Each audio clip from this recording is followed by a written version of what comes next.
Hi friends, ಈ ಕಾಬೂಲ್ ಕಡಲೆಯಿಂದ ನಾವೊಂದು ಗ್ರೇವಿನ ಅಥವಾ ಚೋಲೆ ಮಸಾಲೆನ ಮಾಡೋಣ. ಇದಕ್ಕೆ ನಾನು ಒಂದು ವೈಟ್ ಬಟ್ಟೆಯಲ್ಲಿ ಸ್ವಲ್ಪ ಟೀ ಪುಡಿ ಹಾಗೆ ಒಂದೆರಡು ಏಲಕ್ಕಿ ಲವಂಗನ ಈ ರೀತಿ ಗಂಟು ಕಟ್ಟಿ ಇಟ್ಟಿದ್ದೀನಿ. ಇದಕ್ಕೆ ನೀವು ಬೇಕಾದರೆ ಚಕ್ಕೆ ಆಮೇಲೆ ದೊಡ್ಡ ಯಾಲಕ್ಕಿ ಈ ಥರದನ್ನು ಹಾಕ್ಕೋಬೋದು. ರುಚಿಗೆ ತಕ್ಕಷ್ಟು ಉಪ್ಪನ್ನು ಹಾಕಿ ಇದನ್ನು ಈಗ ಬೇಯೋದಕ್ಕೆ ಇಡ್ತೀನಿ. ಇದನ್ನು ಒಂದು 4ರಿಂದ 5 ಅವರು ನೆನೆಸ್ಕೋಬೇಕು, ಆಮೇಲೆ ಚೆನ್ನಾಗಿ ಬೇಯಿಸ್ಕೋಬೇಕು. ಇಲ್ಲಿ 2 ಟೊಮೆಟೊನ ನಾನು ಮಿಕ್ಸಿ ಜಾರಿಗೆ ಹಾಕ್ಕೊಳ್ತಾ ಇದ್ದೀನಿ. ಇದಕ್ಕೆ ಒಂದು 4 ಹಸಿಮೆಣಸಿನ್ಕಾಯಿ ಹಾಗೆ ಒಂದು ಅರ್ಧ ಇಂಚಿನಷ್ಟು ಹಸಿ ಶುಂಠಿನ ಹಾಕಿ ಇದನ್ನು ಪೇಸ್ಟ್ ಮಾಡಿ ಇಟ್ಕೊಳ್ತೀನಿ. ಆ ಕಡಲೆ ಕುದಿಯೋ ಅಷ್ಟೊತ್ತಿಗೆ ನಾನಿಲ್ಲಿ ಹಿಟ್ಟನ್ನು ನಾದ್ಕೊಳ್ತಾ ಇದ್ದೀನಿ. ಇಲ್ಲಿ ನಾನು 2 ಕಪ್ಪು ಗೋಧಿ ಹಿಟ್ಟು, 2 ಕಪ್ಪು ಮೈದಾ ಹಿಟ್ಟನ್ನು ತೊಗೊಂಡಿದ್ದೀನಿ. 1 ಸ್ಪೂನಷ್ಟು ಸಕ್ಕರೆ ಪುಡಿ ಹಾಗೆ ರುಚಿಗೆ ತಕ್ಕಷ್ಟು ಉಪ್ಪು ಹಾಗೆ ಒಂದು ಅರ್ಧ ಬಟ್ಲಷ್ಟು ಮೊಸರನ್ನು ತೊಗೊಂಡಿದ್ದೀನಿ. ನಾನು ಯಾವ ಬಟ್ಲಲ್ಲಿ ಮೊಸರನ್ನು ಹಾಕ್ಕೊಂಡೋ ಅದೇ ಬಟ್ಲಲ್ಲೇ ನಾನು ಹಿಟ್ಟನ್ನು ತೊಗೊಂಡಿದ್ದೀನಿ. ಇದಕ್ಕೆ ಒಂದು 5ರಿಂದ 6 ಸ್ಪೂನಷ್ಟು ಸ್ವಲ್ಪ ಎಣ್ಣೆ ಜಾಸ್ತಿ ಬೇಕಾಗತ್ತೆ. ಎಣ್ಣೆನ ಹಾಕಿ ಚೆನ್ನಾಗಿ ಇದನ್ನು ಮಿಕ್ಸ್ ಮಾಡಿ ಹಿಟ್ಟನ್ನು ನಾದ್ಕೊಳ್ತೀನಿ. ಇದಕ್ಕೆ ನೀವು ಬರೀ ಮೈದಾ ಹಿಟ್ಟಿಂದ ಕೂಡ ಮಾಡ್ಕೋಬೋದು ಅಥವಾ ಬರೀ ಗೋಧಿ ಹಿಟ್ಟಿಂದ ಕೂಡ ಮಾಡ್ಕೋಬೋದು. ನಾನಿಲ್ಲಿ ಎರಡನ್ನೂ ಮಿಕ್ಸ್ ಮಾಡಿ ಈ ರೀತಿ ಚೆನ್ನಾಗಿ ಇದನ್ನು ನಾದ್ಕೊಂಡು ಇಟ್ಕೊಂಡಿದ್ದೀನಿ. ಇದಕ್ಕೆ 1 ಸ್ಪೂನಷ್ಟು ಮತ್ತೆ ಎಣ್ಣೆನ ಹಾಕಿಬಿಟ್ಟು ಇದನ್ನು ಚೆನ್ನಾಗಿ ಮಿದ್ದಿ ಇದನ್ನು ಪಕ್ಕದಲ್ಲಿ ಇಟ್ಕೊಳ್ಳೋಣ. ತೀರ ಗಟ್ಟಿಯಾಗಿ ತೀರ ಶಕ್ತಿ ಹಾಕಿ ಇದನ್ನು ನಾದಬೇಕು ಅಂತ ಏನೂ ಇಲ್ಲ. ಸ್ವಲ್ಪ ಈ ರೀತಿ ಎಣ್ಣೆ ಹಾಕಿದ ಮೇಲೆ ಎಣ್ಣೆ ಎಲ್ಲ ಒಂದು ಸ್ವಲ್ಪ ಎಲ್ಲ ಕಡೆ ಹರಡೋ ರೀತಿ ಈ ರೀತಿ ಮಾಡಿ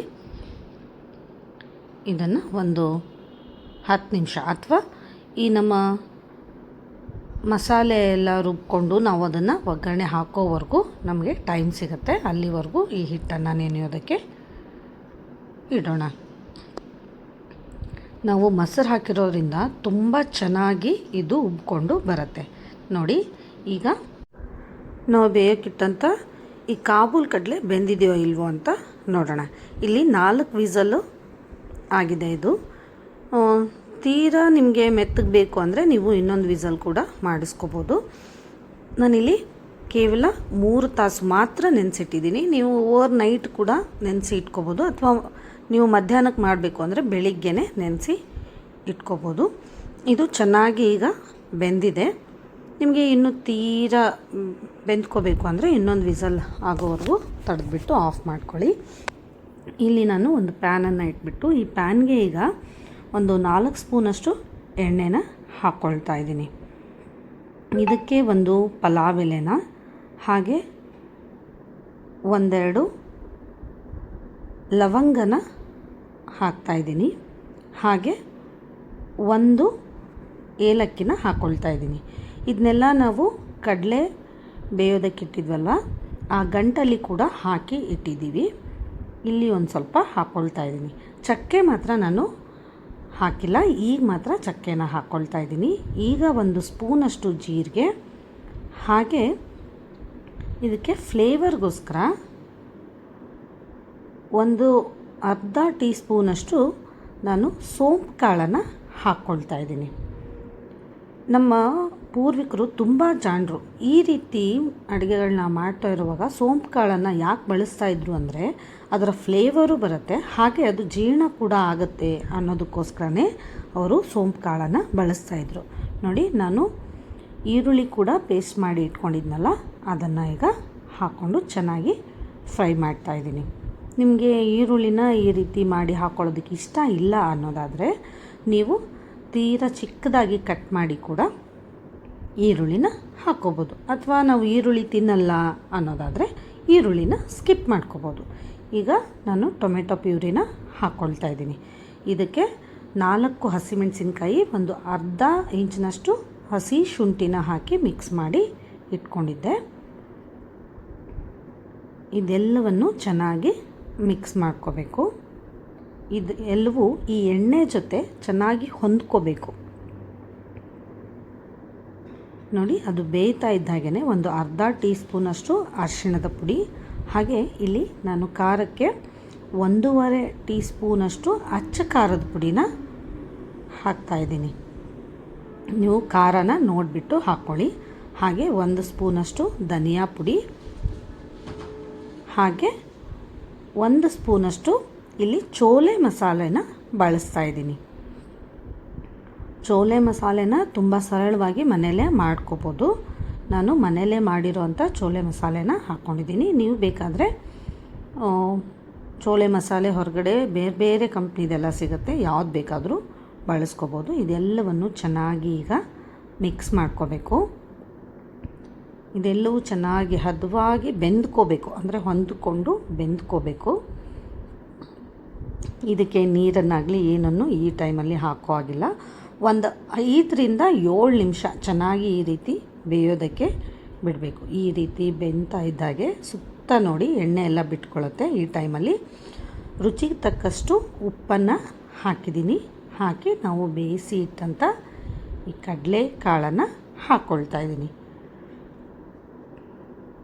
ನಿಮಗೆ ನೀರಿನ ಕ್ವಾಂಟಿಟಿ ಜಾಸ್ತಿ ಬೇಕು ಅನ್ನೋದಾದರೆ ನೀವು ಸ್ವಲ್ಪ ನೀರನ್ನು ಕೂಡ ಹಾಕ್ಕೋಬೋದು. ಆಗ ನೀವು ಏನು ಮಾಡಬೇಕು ಅಂದರೆ, ಈ ಕಾಬೂಲ್ ಕಡಲೆನ ಒಂದು ರೌಂಡು ಸ್ವಲ್ಪ 1-2 ಸ್ಪೂನಷ್ಟು ಮಿಕ್ಸಿಗೆ ಹಾಕ್ಕೊಂಡ್ರೆ ಗ್ರೇವಿ ಜೊತೆ ಅದು ಕೂಡ ಚೆನ್ನಾಗಿ ಹೊಂದ್ಕೊಂಡು ಬಿಡುತ್ತೆ. ನನಗೆ ಈ ಪ್ರಮಾಣ ಇಷ್ಟೇ ಸಾಕು. ಅಂದರೆ ನಮ್ಮ ಮನೇಲಿ ಈಗ ಇದನ್ನು 4 ಜನಕ್ಕೆ ಮಾತ್ರ ನಾನು ಮಾಡ್ತಾಯಿದ್ದೀನಿ. ಇದನ್ನು ಬೇಯೋದಕ್ಕೆ ಬಿಟ್ಬಿಡೋಣ. ಈಗ ನಾವು ಕಲಸಿ ಇಟ್ಟಂಥ ಹಿಟ್ಟನ್ನು ಈ ರೀತಿ ಒತ್ತಿಬಿಟ್ಟು ಇದರಲ್ಲಿ ಚಿಕ್ಕ ಚಿಕ್ಕ ಉಂಡೆಗಳನ್ನಾಗಿ ಮಾಡಿ ತಗೊಳ್ಳೋಣ. ನೋಡಿ, ಇಷ್ಟು ಗಾತ್ರದ ಉಂಡೆಗಳನ್ನ ಮಾಡಿ ಇಟ್ಕೊಂಡ್ರೆ ಸಾಕು. ನಾನು ಇಲ್ಲೇ ಈ ಕಟ್ಟೆ ಮೇಲೇ ಇದನ್ನು ಲಟ್ಟಿಸ್ಬಿಟ್ಟು ಮಾಡ್ತೀನಿ. ತೀರಾ ದೊಡ್ಡದಾಗಿ ಮಾಡಬೇಕು ಅಂತ ಏನೂ ಇಲ್ಲ. ನಿಮಗೆ ಯಾವ ಶೇಪಲ್ಲಿ ಬೇಕು, ನೀವು ಓವಲ್ ಶೇಪಲ್ಲಿ ಬೇಕಂದರೆ ಓವಲ್ ಶೇಪಲ್ಲಿ ಮಾಡ್ಕೊಳ್ಳಿ, ಅಥವಾ ಈ ರೀತಿ ಬೇಕು ಅಂದರೆ ಈ ರೀತಿ ನೀವು ಕುಲ್ಚಾನ ಮಾಡ್ಕೊಳ್ಳಿ. ಈ ಕುಲ್ಚಾದ ವಿಶೇಷತೆ ಏನು ಅಂದರೆ, ನಾನಿಲ್ಲಿ ಬರೀ ಮೈದಾ ಹಿಟ್ಟನ್ನು ಬಳಸಿಲ್ಲ, ಗೋಧಿ ಹಿಟ್ಟು ಹಾಗೆ ಮೈದಾ ಹಿಟ್ಟನ್ನು ಬಳಸಿದ್ದೀನಿ. ಹಾಗೆ ನಾನು ಬರೀ ಗೋಧಿ ಹಿಟ್ಟಿಂದ ಕೂಡ ಈ ಕುಲ್ಚಾನ ಮಾಡ್ತೀನಿ. ನೋಡಿ, ಇಷ್ಟು ನಾವು ಮಾಡಿಕೊಂಡ್ರೆ ಸಾಕು. ಇನ್ನೊಂದನ್ನು ಕೂಡ ಮಾಡಿ ತೋರಿಸ್ತಾ ಇದ್ದೀನಿ. ಈಗ ನಾನು ಮಾಡ್ತಾಯಿದ್ದೀನಲ್ವ, ಇಷ್ಟು ಪ್ರಮಾಣದ ಚಿಕ್ಕ ಚಿಕ್ಕದಾಗಿ ಕೂಡ ಮಾಡ್ಕೊಳ್ತಾರೆ. ಆ ರೀತಿ ಬೇಕಾದರೂ ಕೂಡ ನೀವು ಚಿಕ್ಕ ಚಿಕ್ಕದಾಗಿ ಮಾಡ್ಕೋಬೋದು. ಒಂಥರ ಬನ್ನ ಥರ ಉಬ್ಕೊಂಡು ತುಂಬ ಚೆನ್ನಾಗಿ ಬರುತ್ತೆ. ಈ ರೀತಿ ಉಬ್ಬೋದಕ್ಕೆ ಕಾರಣ ಏನು ಅಂದರೆ, ನಾವಿದಕ್ಕೆ ಸಕ್ಕರೆ ಪುಡಿ ಹಾಗೆ ಮೊಸರನ್ನು ಬಳಸಿದ್ದೀವಿ. ಆ ಕಾರಣಕ್ಕೆ ಅದು ಚೆನ್ನಾಗಿ ಉಬ್ಕೊಂಡು ಬರುತ್ತೆ. ಹಾಗೆ ಹಿಟ್ಟು ಚೆನ್ನಾಗಿ ನೆಂದ್ಕೊಂಡಿದೆ. ನಿಮಗೆ ಬೇಕು ಅನ್ನೋದಾದರೆ ಈ ರೀತಿ ಓವಲ್ ಶೇಪಲ್ಲಿ ಕೂಡ ನೀವು ಮಾಡ್ಕೋಬೋದು.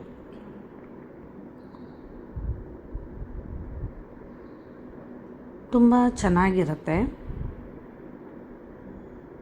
ನಮಗೆ ಮೈದಾ ಹಿಟ್ಟು ಬೇಡ ಅನ್ನೋದಾದರೆ ನಾನು ಮುಂಚೆನೇ ಹೇಳಿದಾಗೆ ನೀವು ಬರೀ ಗೋಧಿ ಹಿಟ್ಟನ್ನು ಕಲಿಸ್ಬಿಟ್ಟು ಮಾಡ್ಕೋಬೋದು. ಇಲ್ಲಿ ನಮ್ಮ ಕಾಬೂಲ್ ಕಡಲೆ ಚೆನ್ನಾಗಿ ಬೆಂದ್ಕೊಂಡಿದೆ, ಮಸಾಲೆ ಕೂಡ ಎಲ್ಲ ಹೊಂದ್ಕೊಂಡಿದೆ. ನೋಡಿ, ನನಗೆ ಗ್ರೇವಿ ಇಷ್ಟ ಆದರೆ ಸಾಕು. ನಿಮಗೆ ಇನ್ನೂ ಸ್ವಲ್ಪ ಗ್ರೇವಿ ಬೇಕು ಅನ್ನೋದಾದರೆ ನಾನು ಹೇಳಿದ್ನಲ್ಲ, ಕಡಲೆ ಹಾಕೋವಾಗಲೇ ನೀವು ಸ್ವಲ್ಪ ನೀರನ್ನು ಹಾಗೆ ಕಡಲೆ ಕಾಳನ್ನು ಸ್ವಲ್ಪ ರುಬ್ಬಿಬಿಟ್ಟು ಹಾಕ್ಕೊಂಡ್ರೆ ಗ್ರೇವಿ ಜೊತೆ ಅದು ಹೊಂದ್ಕೊಳ್ಳುತ್ತೆ, ಚೆನ್ನಾಗಿರುತ್ತೆ. ಇಲ್ಲಿ ನಾನು ಹೆಚ್ಚಿ ಇಟ್ಟಂಥ ಸ್ವಲ್ಪ ಕೊತ್ತಂಬರಿ ಸೊಪ್ಪು ಹಾಗೆ 1-2 ಸ್ಪೂನಷ್ಟು ತುಪ್ಪನ ಹಾಕ್ಕೊಂಡು ಫ್ಲೇಮನ್ನು ಆಫ್ ಮಾಡಿ ಇದನ್ನು ಪಕ್ಕಕ್ಕೆ ಇಡ್ತಾ ಇದ್ದೀನಿ. ಹಾಗೆ ತವಾನ ಬಿಸಿ ಮಾಡೋದಕ್ಕಿಟ್ಟಿದ್ದೆ. ಇಲ್ಲಿ ನಾವು ಮಾಡಿ ಇಟ್ಟಂಥ ಕುಲ್ಚನ ತವೆ ಮೇಲೇ ಚೆನ್ನಾಗಿ ಬೇಯಿಸ್ಕೊಳ್ಳೋಣ. ಎರಡೂ ಬದಿಲಿ ತುಂಬ ನೀಟಾಗಿ ಚೆನ್ನಾಗಿ ಬೇಯಿಸ್ಕೋಬೇಕು. ನೀವು ನೋಡ್ತಾ ಇರ್ಬೋದು, ಈ ಬಬಲ್ಸ್ ಎಲ್ಲ ಬರೋದಕ್ಕೆ ಶುರುವಾಗುತ್ತೆ. ನಾವು ಮೊಸರನ್ನು ಬಳಸಿರೋದ್ರಿಂದ ಈ ರೀತಿ ಚಿಕ್ಕ ಚಿಕ್ಕ ಬಬಲ್ಸು ಬರೋದಕ್ಕೆ ಶುರುವಾಗುತ್ತೆ. ಈ ರೀತಿ ಬಬಲ್ಸ್ ಬಂದಾಗ ಇದನ್ನು ಚೆನ್ನಾಗಿ ಈ ರೀತಿ ಟರ್ನ್ ಮಾಡಿ ಎರಡೂ ಬದಿಲೂ ಚೆನ್ನಾಗಿ ಬೇಯಿಸ್ಕೋಬೇಕು. ನೀವು ಬಟ್ಟೆಯಿಂದ ಸ್ವಲ್ಪ ಒತ್ತಿಬಿಟ್ಟು ಬೇಯಿಸ್ಕೊಳ್ತೀರಿ ಅಂದರೆ ಆ ರೀತಿ ಕೂಡ ಮಾಡ್ಕೋಬೋದು. ನೋಡಿ, ನಾವು ಮತ್ತೆ ಇದನ್ನು ತಿರುಗಿಸಿ ಹಾಕಿದಾಗ ಈ ರೀತಿ ಉಬ್ಕೊಳ್ಳುತ್ತೆ. ಈಗ ಇದಕ್ಕೆ ನೀವು ತುಪ್ಪ, ಬೆಣ್ಣೆ ಅಥವಾ ಎಣ್ಣೆ ಯಾವುದನ್ನು ಬೇಕಾದರೂ ಈ ರೀತಿ ಸರ್ವ್ ಮಾಡ್ಬೋದು. ಸರ್ವ್ ಮಾಡೋವಾಗಲೂ ಕೂಡ ನೀವು ಹಾಕ್ಕೋಬೋದು. ನೋಡಿ, ಎರಡು ಬದಿಲಿ ಚೆನ್ನಾಗಿ ಬೆಂದ್ಕೊಂಡಿದೆ. ಆದರೆ ತವೆ ಮೇಲೆ ಇದ್ದಾಗಲೇ ನೀವು ಒಂದು ಸ್ವಲ್ಪ ಎಣ್ಣೆ ಅಥವಾ ತುಪ್ಪನ ಸವರೋದ್ರಿಂದ ಸ್ವಲ್ಪ ಚೆನ್ನಾಗಿರುತ್ತೆ. ನಿಮಗೆ ಬೇಡ ಅನಿಸಿದರೆ ನೀವು ಇದನ್ನು ಎಣ್ಣೆ ತುಪ್ಪ ಹಾಕ್ದೇ ಈ ರೀತಿ ಬೇಯಿಸ್ಕೊಂಡು ಆಮೇಲೆ ಸರ್ವ್ ಮಾಡೋವಾಗಲೇ ನೀವು ಎಣ್ಣೆ ಅಥವಾ ತುಪ್ಪನ ಹಾಕ್ಬೋದು. ಸ್ವಲ್ಪ ಇದು ಬಿಸಿ ಇರುವಾಗಲೇ ತಿಂದರೆ ತುಂಬ ಚೆನ್ನಾಗಿರುತ್ತೆ. ನೋಡಿ, ನಾವು ಮೊಸರನ್ನು ಬಳಸಿರೋದ್ರಿಂದ ಈ ರೀತಿ ಚೆನ್ನಾಗಿ ಬಬಲ್ಸ್ ಎಲ್ಲ ಬರುತ್ತೆ. ಇದಕ್ಕೂ ಕೂಡ ನಾನು ಎಣ್ಣೆನ ಹಚ್ಬಿಟ್ಟು ಇದನ್ನು ಕೂಡ ತೆಗಿತಾ ಇದ್ದೀನಿ. ಇದಕ್ಕೆ ನೀವು ಸೌತೆಕಾಯಿ, ಈರುಳ್ಳಿ ಅಥವಾ ಸ್ವಲ್ಪ ಕರಿದು ಇಟ್ಟಂಥ ಹಸಿಮೆಣಸಿನ್ಕಾಯಿ ಈ ಥರದ್ದು ಯಾವುದ್ರ ಜೊತೆ ಆದರೂ ಈ ಪಲ್ಯ ಹಾಗೆ ಈ ಕುಲ್ಚಾನ ಸರ್ವ್ ಮಾಡಿ. ನೋಡಿ, ಎಷ್ಟೊಂದು ಮೆತ್ತಗಾಗಿ ತುಂಬ ಚೆನ್ನಾಗಿ ಬರುತ್ತೆ. ಈ ಮೈದಾ ಹಿಟ್ಟಿನ ಕುಲ್ಚಾ ಥರ ಬಿರುಸಾಗಿ ಇರೋದಿಲ್ಲ. ಕುಲ್ಚಾ ಸ್ವಲ್ಪ ಮೆತ್ತಗೆ ಇರುತ್ತೆ. ಅದರಲ್ಲಿ ನಾವು ಗೋಧಿ ಹಿಟ್ಟನ್ನು ಬಳಸಿರೋದ್ರಿಂದ ತೀರಾ ಮೆತ್ತಗೆ ಹೂವಿನ ಥರ ಬರುತ್ತೆ.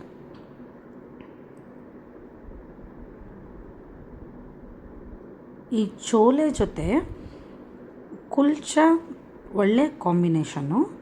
ನೀವು ಕೂಡ ಒಂದು ಸಾರಿ ಮನೇಲಿ ಟ್ರೈ ಮಾಡಿ, ಹಾಗೆ ಹೇಗಾಗಿದೆ ಅಂತ ನನಗೆ ಕಮೆಂಟ್ ಮಾಡಿ ತಿಳಿಸಿ.